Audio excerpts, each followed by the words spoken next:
Supreme court ने मुबैना Pegasus जासूसी मामले की खुसूसी जांच से मुतालिक अर्जियों पर मंगल के रोज मरकजी हुकूमत से जवाब तलब किया।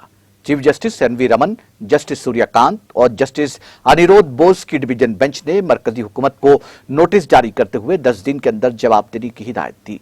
अर्जी गुजारों ने अदालत उज़्मा की निगरानी में खुसूसी तफ्तीश टीम से दरख्वास्त की है। समाअत के दौरान मरकजी हुकूमत ने कहा कि वो पेगासस जासूसी मामले में कोई इजाफी हलफनामा दाखिल नहीं करना चाहती क्योंकि इसमें मुल्क की सलामती शामिल है। मरकजी हुकूमत की तरफ से पेश हुए सॉलिसिटर जनरल तुषार मेहता ने डिवीजन बेंच को मुतल्ला कराया कि वो पेगासस जासूसी मामले की जांच के लिए तश्कील माहिरीन की कमेटी के सामने तफसीलात पेश करने तैयार हैं। जस्टिस रमन ने कहा कि वो इस मामले में मरकज का मौक़िफ़ भी जानना चाहेंगे, इसके बाद वो मजीद गौर करेंगे। पीर को मरकजी हुकूमत ने अदालत में हलफनामा दाखिल करते हुए कहा था कि अर्जियों में लगाए गए तमाम इल्जामात बेबुनियाद हैं।